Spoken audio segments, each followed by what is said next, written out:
안녕하세요. 수릭남 혼술하자입니다. 오늘은 얼마 전에 이제 프랑스 와인 분류 등급에 새로운 등급이 하나가 추가가 됐어요. Vin Method Natural. 내추럴 와인에 대한 와인 등급이 드디어 프랑스 와인 등급 체계에 포함이 됐습니다. 그래서 요걸 제가 조금 요즘에 찾아봤거든요, 내용들을. 그래서 요걸 한번 제가 정리해드리려고 합니다. 정리해드리려고 해요. 그래서 제가 부족한 영어지만 좀 영어가 중간중간에 나오는데 너무 발음에 신경 쓰시지 말고 그냥 내용에 조금 집중해 주시면 좋을 것 같습니다. 예전에 프랑스 와인 그 등급 체계는 3개였어요. AOC 혹은 AOP라고 불리는 이제 제일 높은 등급이 있고 그 밑에가 IGP입니다. IGP. 그 다음에 제일 밑에가 Vin de France죠. 그래서 일반적으로 대부분의 내추럴 와인은 Vin de France 등급을 달고 나옵니다. Vin de France의 슬픈 점은 그 원산지 표기를 그러니까 그 와인을 생산한 지역 표시를 못해요. 그래서 이게 뭐 부르고뉴 와인인지 보르도 와인인지 론 와인인지 어디 와인인지 알 수가 없어요. 그 라벨만 보고서는.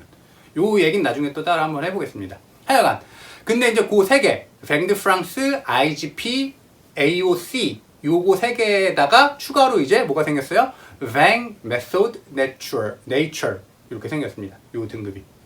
그래서 이게 추가된 그런 내추럴 와인에 대한 등급이라고 보시면 되고요. 요게 무엇인가? 제가 열심히 찾아봤거든요. 요걸 주도한 곳이 어디냐면 바로 Syndicate Vin Nature 이라는 그런 그 협회에서 요걸 이제 주도해서 정부에 이제 요청을 해서 뭐 한 번이 아니겠죠. 계속 꾸준히 요청을 해갖고 요 등급이 제정이 됐다고 해요. 그래서 이제 요거를 주도한 사람은 르와르에 있는 자크 캐로게라는 그런 그 와인 생산자가 일단 주도가 돼서 여러 이제 그 와인 생산자들과 함께 정부에 요청을 해서 이나오라고 EU에서 이런 농업 관련된 그런 규정들을 제정하는 그런 곳이 있거든요. 거기서 이제 드디어 승인을 받아서 요 규율이 이제 완성이 됐다고 합니다. 그래서 이제 이거를 보면 12개의 항목으로 돼 있어요. 12개 항목으로. 12개 항목이 돼 있고요. 뭐 Our Commitment Charter 이런 이름으로 되어 있는데 저 12개 항목을 제가 이제 뭐 이렇게 간단하게 설명을 드리려고 합니다.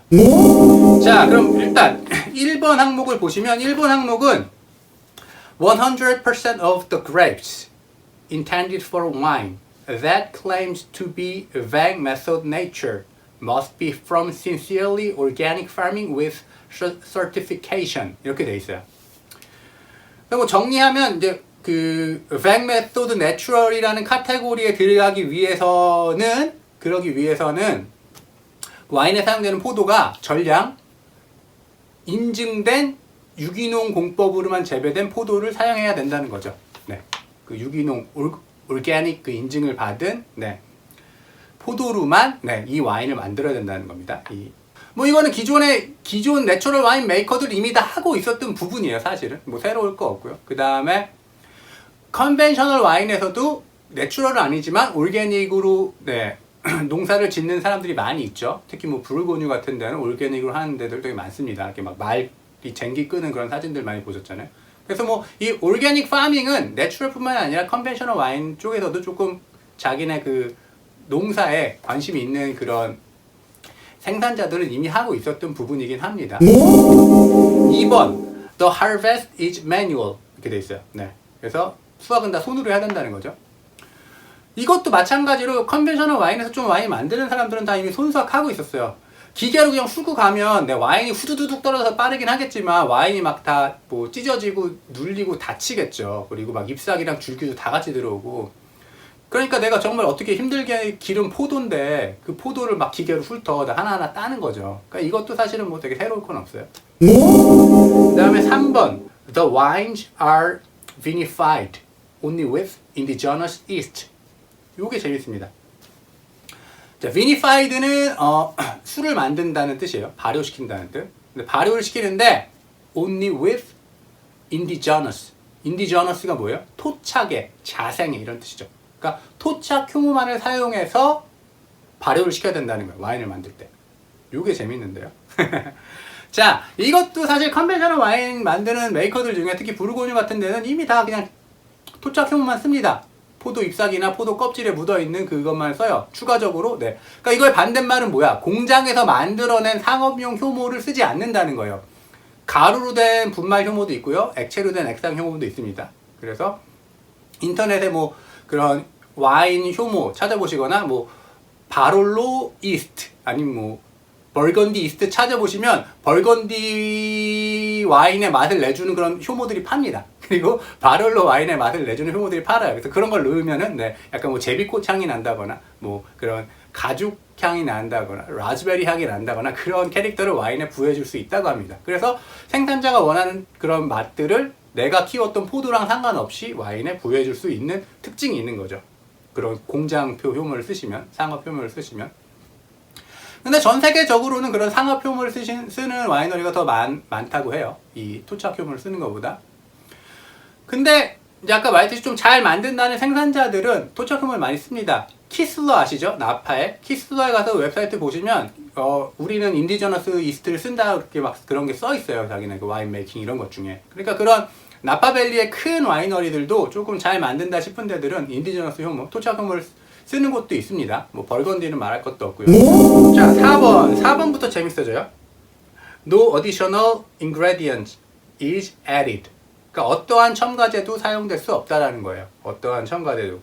그럼 또 와인 만드는데 뭔 놈의 첨가제 이렇게 많이 들어가? 이렇게 생각하실 수도 있죠. 앨리스 페링이라고 그 미국 뉴욕에 사는 그 여자분이 계세요. 그 사람이 이제 미국에서 내추럴 와인 씬을 이끌어가는 그런 인싸 중에 한 명인데 굉장한 급진주의자입니다. 내추럴 와인 쪽으로. 컨벤셔널 와인은 거의 쓰레기로 보는 네, 거의 쓰레기로. 근데 그분의 말에 따르면 와인을 만들 때 정부에서 미국 기준이에요. 미국 기준. 정부에서 허용한 첨가제가 500가지 정도 된다 그래요. 500가지. 네. 엄청 많죠. 그러면 뭐 대강 그냥 제가 아는 것만 해보면 뭐 탄닌도 넣고요. 그다음에 색소도 넣습니다. 인터넷에 메가 퍼플이나 울트라 레드 이런 거 찾아보시면 팔아요. 그게 와인에 넣는 거예요. 보라색을 더 내주려고. 약간 더 그런 벌건디 색을 내주려고 넣는 그런 첨가제를 팝니다. 네. 그 다음에 뭐 주석산, 오크칩, 설탕은 이제 발효할 때 그 당분이 모자라는 경우에 넣는 거죠. 특히 추운 지방 같은 데서. 계란 흰자, 생선 불에, 젤라틴, 펩신, 카제인 이런 애들은 이제 그 파이닝을 할 때 단백질 찌꺼기나 그런 효모 찌꺼기들을 조금 걸러주기 위해서 넣는 그런 첨가물이에요. 그 다음에 아세트알데히드 이런 안정제 같은 것도 넣고 등등등. 네. 엄청나게 많은 첨가제가 들어갑니다. 파이닝을 하는 경우에 파이닝이 이제 그 안에는 그 굵은 불순물 입자들을 걸러내는 거잖아요. 계란 흰자 같은 건 되게 천연 물질이잖아요. 그런 걸 넣어서 하는 경우 되게 많거든요. 그래서 유명한 그런 생산자들도 특히 뭐 벌건디 유명한 생산자들도 정말 일부를 제외하고는 노 파이닝이라고 특별히 자기네 테크니컬 시트에 표기 안 했다면 네, 이런 걸 넣는 겁니다. 이런 천연 재료들을 뭐 생선 불에라든지 전통적인 이런 뭐 젤라틴이라든지 계란 흰자 같은 걸 넣어서 그 안에 있는 침전물을 개한테 엉겨 붙게 하는 거예요. 이런 것들을. 그래서 그걸 꺼내는 겁니다. 그렇게 보시면 되고요. 자, 5번. No action of voluntary modification of the constitution of the grape is authorized. 요게 조금 애매한데 뭐가 애매하냐면 해석을 해보면 그 포도의 구조 또는 성질을 변형시키기 위한 임의적인 행위는 허용되지 않는다인데 제가 보기에 애매한 게 뭐냐면 constitution of the grape가 조금 애매해요. 포도의 구조나 성질을 modificate 하는 게 어느 선까지를 그 modification으로 볼 것인지가 조금 애매한데 되게 브로드한 규정이라서 이것만으로는 사실 뭐가 되고 뭐가 안 되고 딱 이렇게 구분 짓기가 조금 애매하다는 생각이 듭니다. 일단은. 근데 이거는 6번이랑 좀 더 관련이 있는 것 같아요. 6번을 보시면 자 6번 No recourse to brutal and traumatic physical techniques is allowed. 그리고 이제 그걸 괄호치고 reverse osmosis, filtration, tangential filtration, flash pasteurization, thermal vinification 등등등 이렇게 되어 있죠. 일단 뭐 해석을 해보면 너무 과도하거나 와인에 충격을 줄 수 있는 물리적인 제조 방법은 허용되지 않는다예요. 그리고서 예시가 나오죠. 그래서 reverse osmosis 이거는 역삼투압 필터링입니다. 제가 이제 요것들 찾아보면서 처음으로 알게 되고 진짜 되게 골 때린다고 생각했는데, 역삼투압 어디서 들어보셨어요? 정수기에서 들어보셨어요. 정수기 필터에서. 똑같은 거예요. 그래서 그럼 와인에서 이 역삼투압 필터링을 뭐를 해? 많은 것들을 하는데 가장 대표적인 게 알코올 도수를 낮춘다고 합니다. 그래서 보통 나파나 호주에서는 옛날부터 많이 쓰였대요. 걔네가 날씨가 덥잖아요. 그래서 포도가 잘 익을 때까지 기다려서 좀 풍부한 맛을 내려면 잘 익혀야 되는데, 걔네 날씨가 더우니까 잘 익히다 보면 그 안에 설탕 농도가 너무 높아져서 결국 만들면 알코올 농도가 너무 높아지는 거예요. 그래갖고 그 알코올 농도를 낮추려고 이걸 쓴다고 합니다. 어떻게 낮추냐? 와인 생산량 100% 중에 20%를 요 역삼투압 방식을 통해서 걸러내는 거예요. 그 걸러내면 와인 안에 있는 분자 중에 제일 작은 게 물이랑 알코올이래요. 그러면 물이랑 알코올만 빠져나가고 나머지 성분들은 다 걸러지는 거예요. 그럼 걸러진 날 잘 보관해 놔요. 그 다음에 물이랑 알코올이 분리가 돼서 나왔죠. 그럼 그걸 어떻게? 증류를 시켜서 알코올을 다 날려버려요. 뭐만 남아요? 물만 남죠. 그럼 그 물을 어떻게? 다시 남은 그 찌꺼기들에 섞어요. 그러면 걔는 알코올이 없는 와인이 되겠죠. 무알코올 와인. 그럼 그 무알코올 와인은 어떻게 해요? 나머지 80%에 섞는답니다. 그럼 어떻게 돼? 16도였던 와인이 15도로 1도가 떨어진대요. 와인 100% 중에 20%를 요 리버스 오스모시스 프로세스를 하면 전체 와인의 도수 중에 1도를 낮출 수 있다고 합니다. 대박이죠. 인터넷에 리버스 오스모시스 와인 쳐보시면 이런 설비 파는 애들 막 유튜브 광고도 나오고 자기네가 얼마나 이거를 잘하는지 과학적으로 막 자랑스럽게 얘기를 해요. 저를 보면서 너무 웃겼어요. 네, 진짜 대박이다. 진짜 미국 애들의 그런 성격이랑 되게 잘 맞는구나. 막 네. 이거 관련된 거 찾아보시면 진짜 재밌습니다. 네, 요거 제가 다음에 한번 모아서 해볼게요. 또 이거 자세히 다 설명드릴 수 있는 시간은 너무 길어지니까. 네. 뭐 말은 테크놀로지 오브 와인 메이킹 뭐 이런 식으로 해갖고 이거 한번 제가 설명드릴게요. 뭐 스피닝 콘이라든가, 네, 그 다음에 필터레이션은 필터고요. 그 다음에 뭐 탄젠셜 필터레이션은 십자류 여과 방식이래요. 이것도 뭔가 하이 테크놀로지인 것 같아요. 플래시 파스터리제이션은 네, 저온 살균입니다. 말이 저온 살균이지 끓이는 거예요. 100도, 120도에서 팔팔 끓이는 게 아니라 뭐 50도, 60도에서 끓여서 안에 있는 잡균을 죽이는 거예요. 근데 사실 이제 저온 살균도 요새는 거의 안 해요. 거의. 왜냐면 이미 다 필터나 이런 게 좋아져서 굳이 한번 안 끓여도 충분히 그 여과로 걸러낼 수가 있거든요. 근데 아직도 요 저온 살균에서 까이는 와이너리가 하나 있어요. 불고뉴에. 루이 라뚜루 아시죠? 루이 라뚜루. 네, 대규모 네고시앙인데, 메종인데. 루이 라뚜루가 특이하게 레드 와인 아직도 이 저온 살균을 한답니다. 그리고 화이트 와인 또 안 해요. 저온 살균 하면 어쨌거나 높은 온도는 아니지만 한번 끓으니까 그런 좋은 풍미들이 조금 날아간다 그래요. 그래갖고 아니 지금 저온 살균을 왜 하냐 이 시대에. 옛날엔 많이 했대요. 70년대 80년대 기술이 없어서.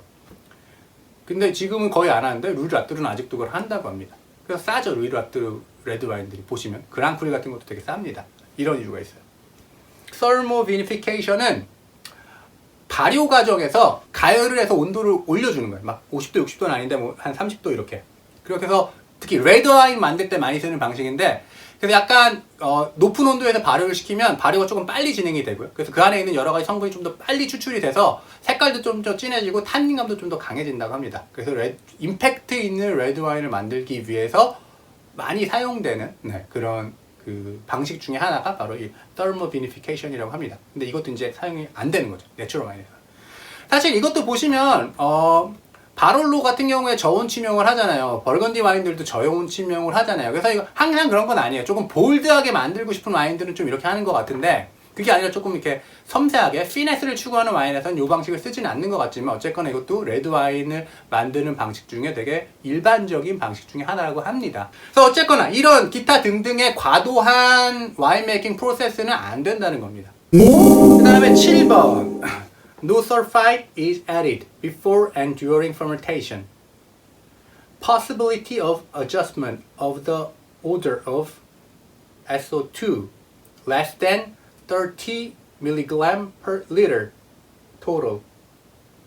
Whatever the color and type of wine before bottling. Obligation to provide information on the addition of sulfite mentioned on the label via a dedicated logo. 이렇게 돼 있죠. 자, 뭐 간단하게는 이산화황에 관련된 내용이고요. 일단 이산화황의 맥시멈 수치가 몇이에요? 30mg/L예요. 이건 되게 작은 양이라 그래요. 되게 스트릭트하다고 합니다. 30mg/L는.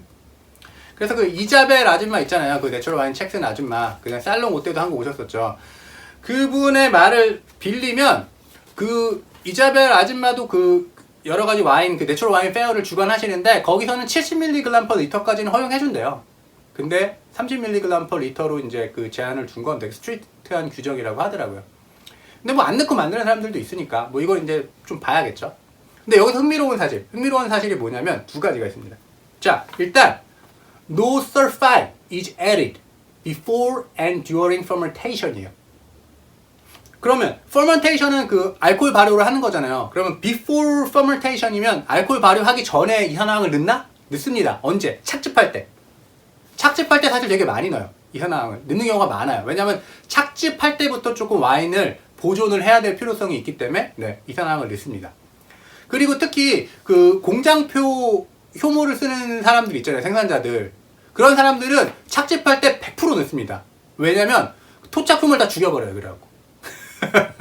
토착효모를 일단 죽여야지 그 자기가 사온 공장표 효모로 내가 원하는 맛을 딱 낼 수 있을 거 아니야. 공장표 효모도 넣고 토착효모도 넣으면 이게 어디로 튈지를 모른단 말이에요. 그쵸? 그렇기 때문에 일단 착즙을 하면서 토착효모를 이산화황으로 싸그리 죽여버립니다. 그 다음에 나중에 발효할 때 공장표 효모를 넣고 내가 원하는 맛과 알코올 도수와 모든 걸 컨트롤 하는 거죠. 그래서 발효 전에 이산화황 넣는 경우 되게 흔하고요. 발효 중에는 사실은 잘 안 넣는 걸로 알고 있어요. 왜냐면 여러 가지 이산화탄소도 올라오고 막 그래갖고 굳이 이산화황을 안 넣어도 크게 문제가 없는 걸로 알고 있는데 하여튼 발효 중에 넣으면 안 된대요. 그래서 일단은 규정은 이산화황을 넣을 수는 있지만 발효 전이나 발효 중에는 못 넣어요. 언제 넣냐? 보틀링 할 때만 넣을 수 있어요. 그걸 맥시멈 30mg/L 넣을 수 있는 거예요. 보틀링 할 때만. 그것도 왜 그러냐면 이제 보틀링 한 다음에 그 안에 여러 가지 그 미생물들이 살아있으니까 걔네가 와인을 또 어떻게 변화시킬지 모르잖아요. 그래서 이제 안전빵으로 넣는 거예요. 최종적으로 만들어진 와인의 맛이 계속 유지가 되도록. 그렇게 이해하시면 되고요. 이거는 되게 이제 덕후스러운 건데 재밌는 게 뭐냐면 여기 보시면 whatever the color and type of wine 이라고 돼 있어요. 이게 뭐냐면 레드 와인도 있고 화이트 와인도 있잖아요. 근데 보통 화이트 와인을 만들 때 이산화황을 더 많이 넣습니다. 이유는 레드 와인은 껍데기랑 씨랑 같이 발효시키잖아요. 껍데기랑 씨에는 방부제 역할을 하고 살균제 역할을 할 수 있는 성분들이 많이 들어있어요. 그래서 상대적으로 이산화황을 좀 덜 써도 와인이 보존력이 좋습니다. 근데 화이트 와인은 착즙을 한 다음에 그 포도 과즙, 머스트만으로 와인을 만들잖아요. 그래서 그 껍질과 씨앗에 들어있는 그런 보존료, 살균제 성분이 거의 없어요. 그렇기 때문에 그런 미생물에 대한 저항력이 매우 낮습니다. 그래서 화이트 와인을 만들 때는 레드 와인보다 훨씬 많은 양의 이산화황을 사용하는 게 일반적입니다. 일반적이에요. 내추럴 와인에서도 마찬가지. 내추럴 와인에서도 화이트 내추럴 만들 때는 레드 내추럴보다 이산화황을 조금 더 씁니다. 일반적으로. 그리고 특히 이산화황을 진짜 많이 넣는 또 와인의 카테고리가 뭔지 아세요? 디저트 와인, 달달이 와인이에요. 걔는 잔당이 많이 남아있잖아요. 그 얘기는 뭐야? 미생물들이 먹을 식량이 와인 안에 풍부하다는 뜻이에요. 풍부. 그럼 어떻게 돼요? 미생물들이 그걸 계속 먹고 와인을 계속 변화시킬 거 아니에요? 그럼 어떻게 돼요? 퀄러티 컨트롤이 안 되죠. 그래서 소텔은 뭐 토카이 이런 데 디저트 와인에는 네, 이산화황을 때려 붓습니다. 때려 부어요.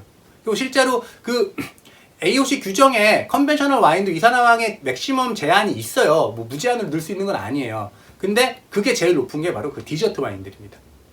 그 이산화황을 함유할 수 있는 그 규정이 제일 높은 게 디저트 와인입니다. 먹고 살만한 게 너무 많기 때문에 그 아래에 있는 모든 미생물을 멸종시키기 위해서 네, 이산화황을 때려 붓습니다. 실제로 그래요.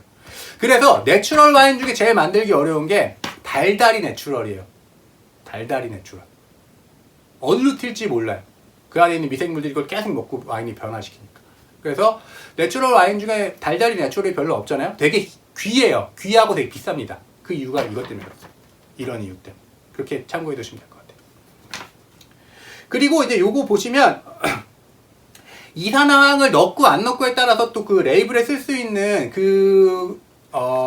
게 달라지는데 어떻게 달라지냐면 이산화황을 아예 안 넣은 경우 그 경우에는 Vang Method Nature Sans Sulfite Ajoute 이렇게 쓴대요. 그게 이제 이산화황 첨가가 안 됐음이라는 표시래요. 그 다음에 이산화황을 넣되 30mg/L 이하로만 넣었으면 Vang method nature avec muang de 30mg/L de sulfite ajouté 이렇게 뭐 네, 프랑스 말이라서 이런 식으로 읽는데요. 그래서 이거는 30mg보다 더 적은 황이 포함되어 있음 뭐 이런 뜻이라고 합니다. 그래서 이렇게 두 가지 똑같이 Vang method nature이라고 하더라도 이 두 가지 다른 네, 로고 센턴스가 들어갈 수 있다고 하더라고요. 이산화황 첨가 여부에 따라서 참고해 주시면 될 것 같아요.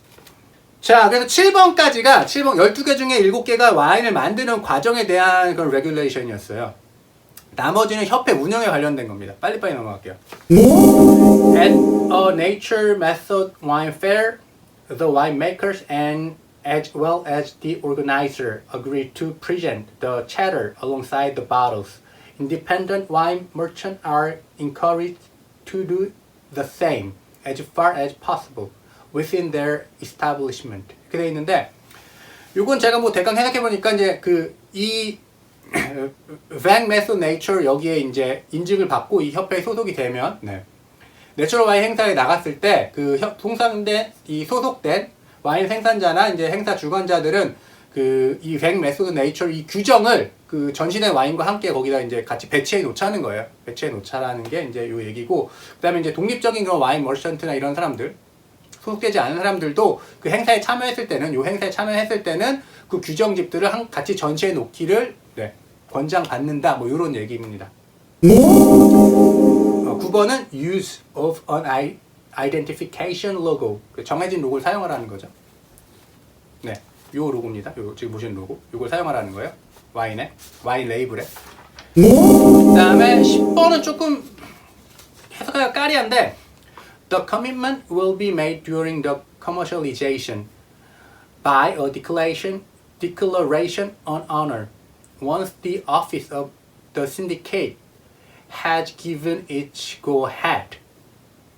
This will need to be requested each year for each cuvée. 이렇게 되어 있는데, 뭐 대략 발해석해보면 협회가 일단 승인을 해주면 앞으로 상용화될 될 와인들에 대해서는 이 규정을 준수하라는 얘기인 것 같아요. 그 다음에 이게 한번 승인이 됐어도 끝나는 게 아니라 매년 새로운 빈티지의 새로운 큐베들이 나올 때마다 협회 와인을 새로 보내서 재승인을 받아야 된다는 얘기입니다. 그만큼 좀 철저하게 관리를 하겠다는 얘기. 그 다음에 11번은 The cuvées which are not nature method wines must be clearly identifiable. 이거는 이제 뭐 자연주의 방식으로 생산되지 않은 큐베들은 반드시 다른 라벨링 등으로 차별화되게 표기해야 된다는데, 요게 왜 재밌냐면, 자 보세요. 이 얘기는 내추럴 와인과 컨벤셔널 와인 두 가지가 있을 때 표기를 해서 두 개를 구분되게 하라는 얘기잖아요. 내추럴 와인과 컨벤셔널 와인을 두 개를 동시에 생산하는 생산자 아시는 분 계세요? 네, 잘 없어요. 이런 생산자는 현재는. 전 한 명 압니다. 아른도르퍼라고 오스트리아 생산자인데 국내에도 수입이 돼요. 근데 이제 소매점엔 안 팔리고 업장에만 있어갖고 잘 보기가 힘든데, 아른도르퍼는 원래 컨벤셔널 와인 생산자였다고 해요. 그래서 컨벤셔널 와인을 생산하고 있었는데, 북유럽의 그들의 약간 친한 빅 바이어 중에 한 명이 야, 요즘에 내추럴 와인 유행인데 너네 내추럴 좀 만들어봐. 이렇게 추천을 했대요. 그래서 얘네가, 그래? 우리도 한번 만들어 볼까? 해갖고, 내추럴 와인 라인업을 추가했답니다. 최근이 아니고 좀 된 일이에요. 네. 그래갖고, 현재는 아른도르퍼 보시면, 그냥 컨벤셔널 와인 라인업이 있고요. 그게 더 많아요. 그 다음에 조금 프리미엄한 내추럴 와인 라인업이 있습니다. 두 가지를 동시에 만들고 있어요. 그런 와인 메이커들이 있습니다. 물론 이건 오스트리아 얘기예요. 자, 그럼 이 얘기는 뭐냐? 사실 이게 굳이 여기에 이 레귤레이션은 들어갈 필요는 없었는데, 이게 들어간 이유를 저는 개인적으로는 긍정적으로 바라보면 내추럴 와인의 저변을 넓히기 위한 방법이라고 저는 생각되고요. 그렇게 봤을 때 이제 대기업스러운 큰 와이너리들이 걔네 라인업 중에 아른도르퍼처럼 내추럴 와인 라인업을 만들 수 있겠죠. 그래갖고 요 규정에 딱 준수해서 몇몇 라인업들만 요 Vang method natural 승인을 받아서 출시할 수 있는 거죠. 그럼 걔네 이제 라인업이 더 넓어지는 거잖아요. 그리고 요즘 내추럴이 유행이니까 유행에도 편승할 수 있는 거고, 트렌디한 와이너리가 되는 거고, 매출도 늘어날 것이고. 그러니까 좋은 거죠. 그러니까 이게 저는 이게 기존에 있던 내추럴 와인 생산자들을 위한 항목이라기보다는 그런 약간 큰 와이너리들이 좀 내추럴 와인을 만들어서 저변을 넓혀줬으면 좋겠다라는 뜻이 아닐까라고 되게 개인적으로 해석해 봤습니다. 솔직히 말해서 지금까지 내추럴 와인 만들 사람들 중에 컨벤셔널 와인을 만들 것 같은 사람이 있으세요? 없어요. 내추럴 와인 메이커 갑자기 나 이 라인업은 컨벤셔널로 출시할 거야 할 사람은 저는 없다고 봅니다. 그러니까 그런 용도는 아니고 컨벤셔널 만들던 사람이 내추럴을 만들 수 있도록 문을 열어준 게 아닌가. 아까 문을 열어준 건 아니죠. 만들면 되는데 근데 또 그런 대기업들은 이런 규정 이런 걸 중요시 하니까 걔네들은 뱅드 프랑스 라벨 찍는 걸 싫어하잖아요. 자기네 와인에 어떻게 내 와인이 뱅드 프랑스야 이런 건 싫단 말이에요. 그렇기 때문에 뱅 메소드 네이처를 찍어서 나갈 수 있는 여지를 좀 준 게 아닌가 하는 게 제 개인적인 의견입니다. 재밌는 것 같아요, 이 규정은. 마지막 12번 12번은 The signatories will make these commitments in their own name and all the requested information will be put online. 이렇게 돼 있어요. 그래서 서명인들은 위서약을 준수할 것이며 그 다음에 요청된 정보들은 온라인에 올려라. 그런 얘기입니다. 그래서 뭐 준수하는 거 당연한 거고 사인했으니까 온라인에 올리라는 건 제 느낌에는 약간 아직 이게 시작이잖아요. 그래서 자기네 조금 이 규모를 좀 키우려고 이런 것들을 자꾸 업데이트를 해갖고 이 자기네 요 협회에 누구누구가 있는지 좀 이렇게 쇼업을 하려는 의지가 아닌가라는 게 제 개인적인 느낌인데 뭐 정확히 모르겠습니다. 그래서 아까도 처음에 말씀드렸듯이 이게 Syndicate Bank Nature이에요. 그래서 그 웹사이트가 있는데 웹사이트는 좀 내용이 부실하고요. 프랑스 많은 웹사이트가 그렇듯이 페이스북이 있습니다. 페이스북 찾아보시면 차라리 조금 더 정보가 많이 있어요. 페이스북에. 그리고 오리지널 이 레귤레이션이 있는데 그게 다 프랑스 말이 돼갖고 그건 프랑스 말을 몰라도 저는 그 오리지널 레귤레이션을 보긴 힘들었는데 이거 영어 번역본을 제가 찾아갖고 페이스북에 있더라고요. 이 번역본이. 그래서 이 번역본을 보고 제가 나름 그냥 설명을 좀 드려본 거였습니다. 그래서 이 협회에 따르면 2009년 빈티지부터 요 뱅 메소드 네이처 로고를 찍고 그 등급을 부여받은 와인이 생산이 됐다고 해요. 곧 한국에도 들어올 수 있을 것 같아요, 제 생각에. 그래서 프랑스에서 약 50여 와인 생산자가 요 뱅 메소드 네이처 요 등급을 부여받았다고 합니다. 2019년 빈티지니까 올해 나오겠죠, 올해 나오겠죠. 그래서 곧 요 로고가 찍힌 내추럴 와인들을 만나볼 수 있지 않을까 하는 궁금함이 있습니다. 궁금함이. 자, 제가 이거 해석하느라고 힘들었고요. 좀 많이 부족했지만 조금 노력 열심히 했으니까 그냥 봐주시고요. 그리고 되시면 뭐 구독하기와 좋아요 눌러주시면 더 좋고요. 그리고 주변에 내추럴 와인 드시는 분들 얘기를 해보면 사실 내추럴 와인 만든다는 것 자체가 이런 규제와 규율과 규범에서 벗어나서 내가 하고 싶은 대로 자유로워지고 싶다라는 열망에서 비롯된 경우가 되게 많거든요. 그래서 과연 이 규제가 새로 생겼지만 혹은 이런 기본적인 뭐 규칙이 생겼지만 과연 기존에 만들던 내추럴 와인 메이커들이 얼마나 이거에 동조를 할지는 퀘스천 마이크라고 얘기하시는 분들도 많아요. 저도 실제로 그렇게 느낍니다. 아니 이미 그냥 뱅드 프랑스 만들어서 벌써 10년째 팔고 있었고 지금도 자기 팬도 많고 잘 팔리는데 뭐하러 귀찮게 이런 규제를 다 자기가 맞춰갖고 한 다음에 승인을 받고 막 이걸 할 필요가 없잖아요. 사실 따져보면 아무런 이득이 없어. 귀찮기만 하지. 그리고 그런 규제나 규범에 맞춰서 하는 게 싫어갖고 그 최하위 등급인 뱅드 프랑스를 찍고 내는 건데 굉장히 맛있음에도 불구하고 근데 뭐 이제 와서 그 뱅드 프랑스를 버리고 뱅 메소드 내추럴을 거기다 찍는 게 기존 유수의 내추럴 와인 메이커들한테 어떻게 보면 의미가 없을 수도 있습니다. 그렇게 생각합니다. 그래서 어쨌거나 뭐 이게 이제 작년에 시작된 거니까 봐야죠. 앞으로 어떻게 판세가 변해갈지. 하지만 한 가지 아까 중간에 말씀드린 것처럼 큰 대기업 와이너리들이 내추럴 와인 시장에 조금 발을 담글 수 있는 여지를 만들어준 계기가 됐다고 생각하고요. 그걸 통해서 그들의 마케팅 능력과 유통 능력을 통해서 전 세계 내추럴 와인 씬이 조금 넓어질 수 있는 확률이 있다고 저는 생각을 합니다. 그래서 그런 부분은 조금 긍정적인 부분이라고 저는 개인적으로 생각하고요. 근데 이제 그게 얼마나 실효성이 있을지 우리 소비자 입장에서 얼마나 실효성이 있을지는 뭐 약간 알 수는 없지만 하여간 요런 변화가 있었다는 거 12가지 항목으로 된 요런 커밋먼트 차트가 있었다는 거 그리고 그 각각 내용이 뭐라는 걸 제가 그냥 간단하게 최대한 간단하게 설명해 드려 봤습니다. 네, 수릭남, 혼술하제. 이번에 또 네, 대도 않는 영어 하느라고 힘들었고요. 네, 그래서 뭐 내추럴 와인도 이제 꾸준히 컨텐츠를 늘려갈 생각이니까요. 네, 관심 있으신 분들 지켜봐 주시고요. 뭐 물론 기존에 하던 와인과 컨벤셔널 와인은 계속해서 이어나갈 생각입니다. 그래서 네, 계속 네, 재밌는 컨텐츠로 여러분들 찾아뵈려고 노력하겠습니다. 오늘 이렇게 마치겠습니다.